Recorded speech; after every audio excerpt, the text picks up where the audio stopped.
ఈ రోజు మీరు గమనించినట్లయితే మొన్నటి వరకు బీఆర్ఎస్ పార్టీని తెలంగాణ రాష్ట్రం తెచ్చిండ్రు అనే పేరుతోటి పరిపాలన అప్పగిస్తే 10 సంవత్సరాలు మనల్ని ముంచి దగా చేసి దోపిడీ చేసిండ్రు. దోపిడీ చేసిన వాళ్ళని ఏమంటాం మనం? దొంగలు అంటారు. ఏమంటాం? దొంగలు. మరి దొంగలతోటి కలిసిన వాళ్ళనేమనాలి? మరి దొంగల దగ్గరికి పోయిన వాళ్ళనేమనాలి? అయ్యా, దీనికి కొత్త నిర్వచనాలు అక్కర్లేదు. మేము ప్రత్యేకంగా మిమ్మల్ని ఎవరినేమనేది లేదు. మీరు ప్రజల పక్షాన నిలబడతారా, మీరు దొంగల పక్షాన నిలబడతారా తేల్చుకోండి.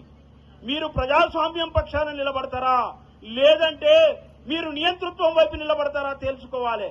ఈ నియంతృత్వంతో భారతదేశంలో ప్రజలందరినీ అణచివేసి బానిసలుగా చేసినటువంటి ఈ పార్టీలు 75 సంవత్సరాల నుంచి పరిపాలిస్తే ఇప్పటికీ ఈ దేశంలో పేదరికం ఎందుకున్నది?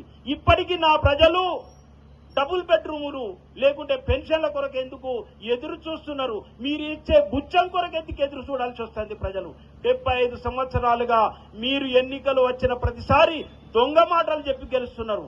మీరందరూ దోపిడీ చేయడం కోసమే మాటలు చెప్తున్నారు తప్ప ఎన్నికలలో గెలిచినాక అన్నిటిని పక్కకు పెట్టి మీరు ముఖం చాటేస్తున్నారు.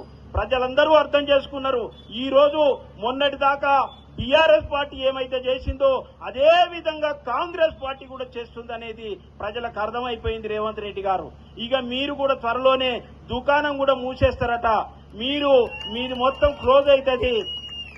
భారతీయ జనతా పార్టీకి మీ ఎమ్మెల్యేలు, మీ ఎంపీలు మద్దతు చేసి అక్కడ రాజ్యసభ సభ్యులను గెలిపిస్తున్నారు.